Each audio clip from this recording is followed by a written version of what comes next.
every customer feels so frustrated when he's, oh, I'm a customer from this company for 1 year, and then I have to pay the double amount as I had. And then new customers, they get reductions. I think it should be the other way around. Once you have a customer, be happy, treat him with respect. That's what I said. That's the customers don't have the feeling the company cares about them, and then they say bye-bye. And yeah, customer retention is very important. I think it's one of the most important things. And that also means that you have to have customer satisfaction and strive for customer happiness throughout the whole cycle.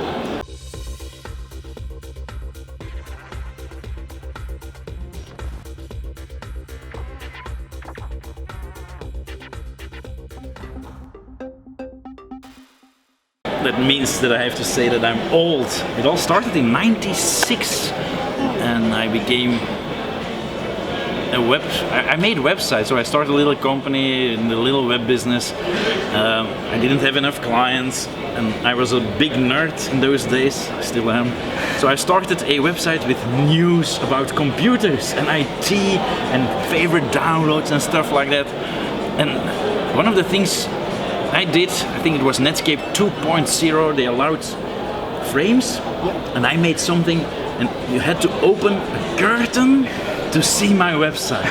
It was a brilliant idea. There were forums all over the world talking about it, and I think I even won a design prize in a little magazine in Belgium, and I was so proud, but nothing happened. No subscribers, nothing. And then it was in the days before Google, so I installed a counter, one of those little old counters, and I installed it on the frame, the curtain thing, and on the real homepage. And then I noticed that about 80% of all people that came to the website didn't go beyond the splash screen. When I removed the splash screen, bam! My website skyrocketed. So that was probably the first time that I realized don't do stupid things on your website and make it accessible for everyone. I didn't know the word usability, didn't know anything about it, but that's how I stumbled upon it. And then in 2001 I started AJ Consult, and 20 years later we're still doing the same thing. I really believe it's the most important thing to do as a company. And it's also one of the things that almost no companies seem to care about, or they pretend to care about it. There are two nice studies, I think. One is from the Rockefeller Group, and they found out that the main reason, and it's about 68% of all people, they stop being a customer or they don't become a customer because they have the feeling that the company doesn't care about them. So that's way more important than customer service, than the quality of your product and your competitors having a better price. So that's one problem. People have the feeling that the companies don't care about them. And then there's a second study done by Baines and Company, and they surveyed a lot of companies, and wow, 80% of all companies say we are customer centric. And then they surveyed the clients of those companies, and only 8% of the clients say, yeah, those companies are customer centric. So there's a big gap between what companies think or pretend that they do and what customer centricity is and what clients think. So in our job, or my goal in life, is to close that gap and to make sure that there is not a disconnection, but a connection between the customer and a company. And if companies lose the connection with their clients, they will go bankrupt one day or another. Or die into oblivion. Die into oblivion, yeah. And that's what we see throughout history, big brands. If you see the rise and fall of companies the last 120 years, it always has to do with losing that connection with the customers. And every company, of course, starts or becomes big because they have a good idea. So every company in the beginning is rather customer-centric. And then at a certain moment in time, most companies forget about the customer and only care about running their business. They run the business, yeah, we're making money. And then suddenly there's a competitor and is eating their market share. Like we just talked about Uber. And a lot of people think like Uber became big because of the sharing economy and Uber became big because of the digital disruption. I think those are bullshit stories. The main reason why Uber became big is that they understood the frustrations that clients of classical taxi companies had, like In every city it's different. How do I get hold of a taxi? How can I call a taxi? When will the taxi arrive? Will I recognize the driver? Can I pay with a credit card or not? How much is it going to cost? Because in Bucharest, if you take a taxi at certain places, you have no idea how much it's gonna cost. And Uber solved all these frustrations, all those barriers that people had with the classical taxi companies, and that's why Uber became so big. The sharing economy helped. And that's the most beautiful reaction all over Europe. I don't know here, but in Belgium, the classical taxi companies went to court, like, oh, Uber cannot be allowed. Same story. So they blamed the other one, and they didn't understand, and I think most still don't understand. It's their fault. It's because the taxi companies didn't see the frustrations of their customers anymore. And that's, if you see the rise and fall of all companies, they turn from a customer-centric company to a business-driven company, and they don't see the frustrations and the goals of their customers. And then use the right technology, because technology and innovation is incredibly important. But what we see is that a lot of companies, and especially in marketing, they see a tool, they want to buy the tool. Oh, it's personalization, we have to do personalization. Oh, we have voice search, we have to do voice search. And they all jump on the bandwagon for the new technology. And that's wrong. Because then you're a fool with a tool, and a fool with a tool is a fool. You have to understand what are the customer needs, what is the biggest problem of our company, and then what kind of technology can help us to make the lives of our customers better. A lot of companies, they use technology to make their life as a company or as a marketing team or as a sales team better. Nah! Your job is to make the lives of your customers better, to take away their frustrations and to fulfill their needs. So yes, innovation and technology is extremely important, but you should always start from the customer. And I know everybody's always talking about Amazon, but one of the things that Jeff Bezos says is like, one of the questions that people ask me the most is, what is going to change in the next 10 years?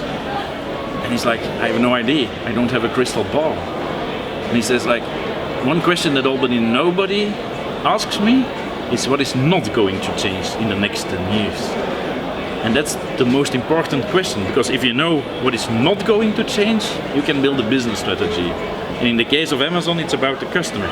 The customer of Amazon is never going to say, Jeff, I like Amazon, but all products should be more expensive. Nobody's going to say, I like the delivery, but it shouldn't be tomorrow. Just deliver it whenever you want, Jeff. It can be in 2 weeks or 3 weeks. Nobody will ever say that. So, and that's also what I see. And what kind of makes me happy but also sad is that in the 20 years I'm doing this, a lot of the technologies have changed, but what customers want from a company, what customers expect from a company, what makes them happy to be a client, that has not changed in 20 years. And it will not change in the next 20 years. People don't understand how important that customer centricity is. And another thing that frustrates me at conferences like this is that I talk a lot about principles and methods, and then people are like, and then I give them an example of how you can apply it, and everybody takes out their phone. So what I know is that they will copying that outing of the idea. But that's not the good thing, because your website is not the other website. Your product is not what the other company is selling. So it's more important to understand the principle, the psychology principles, the guidelines, the way we do research, than the perfect outing of it. It's just an example, and that's a lot of people, they love the tactics, and tactics are important, but you have to really try to understand what makes you different. Because if you're doing the same thing as your neighbor, if you're just copying the most popular websites in Romania or in your business, why should I buy with you? You're just a copy, and a copy is never as good as the original. You should find your own tone of voice, your own DNA. Yeah, DNA. The DNA is so important, and the smaller you are as a company, the more important that becomes. Your own tone of voice. Be yourself. As a human being, you don't want to be. When you're young, most people want to copy other things. Then you have posters of film stars and then movie stars and rock bands, and you want, I want to be like that. Yeah. I don't have posters in my bedroom anymore of rock bands. I want to be me. And I think as a company that's the same. You should be you and not a copy of someone else. Gary found a niche. I don't like him, but he's doing a good job, and some people like him. A lot of people like him. More people like him than me. And Neil Patel has found his niche. He's doing another thing that I'm not in favor for, but that's good. And that's good. It's very good. And that's also what marketers should understand. People like Gary and people dislike Gary. People like Neil and there are people that dislike Neil. That means that they have their own feelings and there's a voice. Yeah. Same with me. I have people who hate me for what I do, and I have people that love me. That's a good thing. You have to find your tone of voice, your niche. Don't copy it. And it's a problem. It's like, makes sense. Yeah.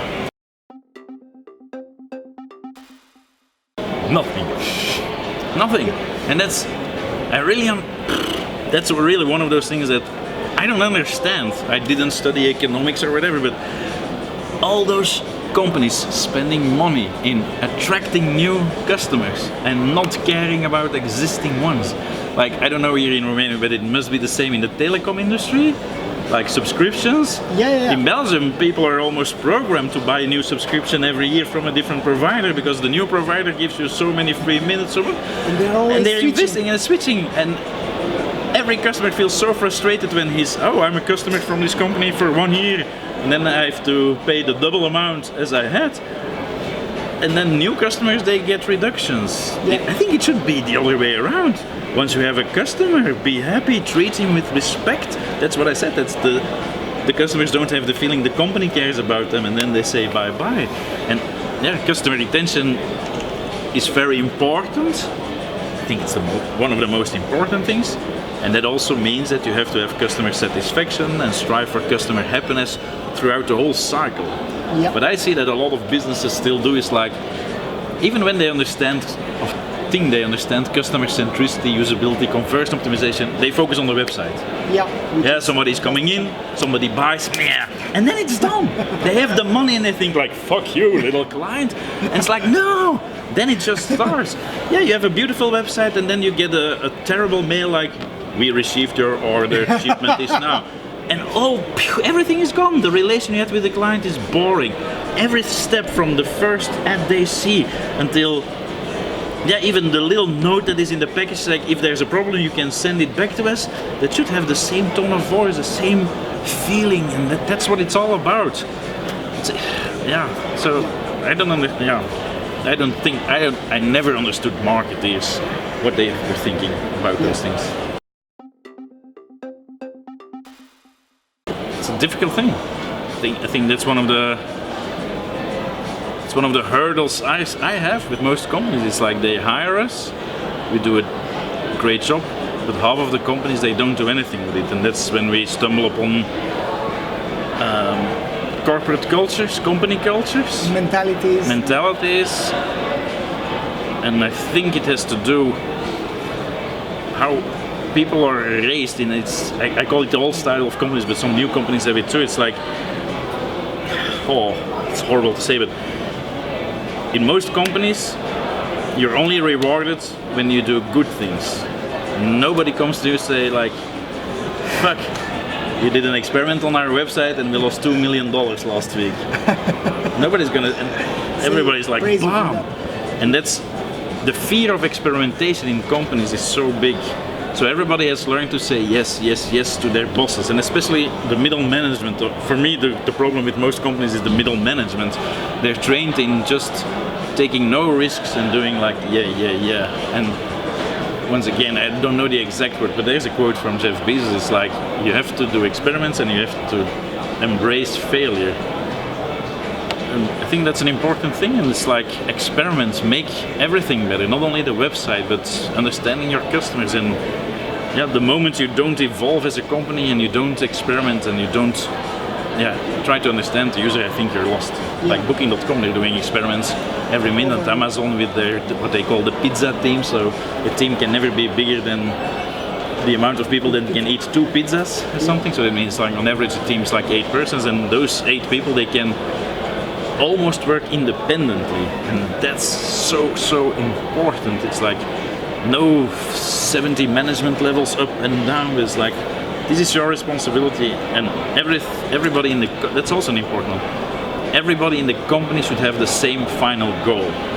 Even now in the marketing department, you often see like the goal of the SEO people is to rank on page 1. The goal of the PPC people is to drive traffic to the website.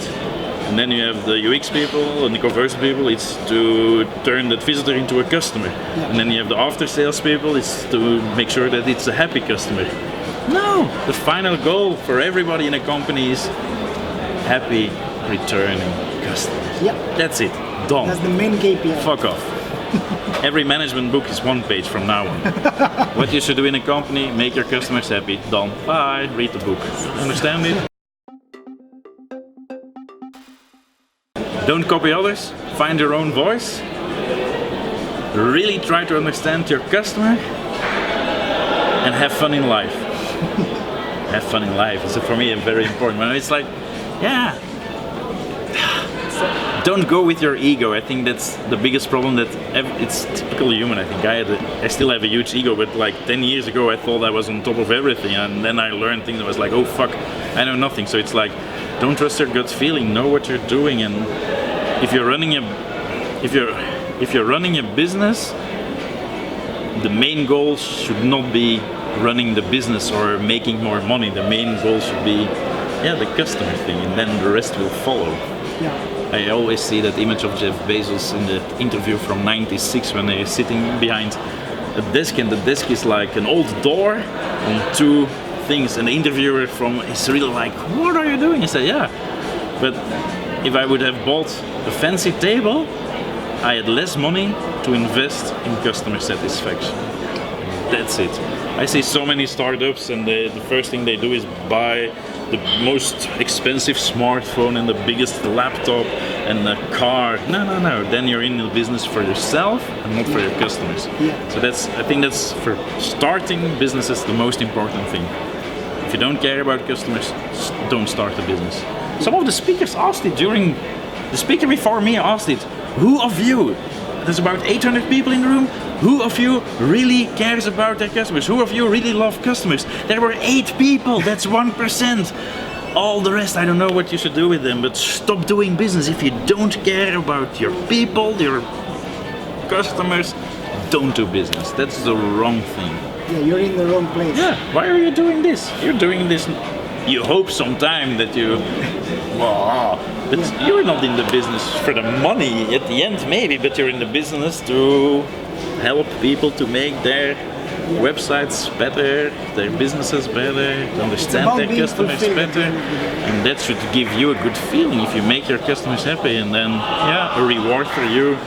I was saying, I think I half stole it from Brian Eisenberg, I don't know, but if you give your customers what they want, what they expect, they will give you what you want. And in ordinary words, it's like money, but it's about customership, customer loyalty, customer happiness. Predicting the future is the most dangerous thing to do. Nobody can do it. Crystal balls, they don't exist. What I see with the young people working in my company is indeed they have a different take on life. So they like their work, but work is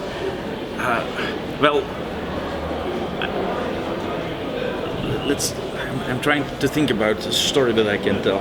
In our own company, I used to be that typical manager with micromanagement things. It was very difficult for me, after 10 years doing my business on my own with Els, to leave our people doing their thing. And they were unhappy. We had a lot of people leaving the company, so that was not employee happiness at all.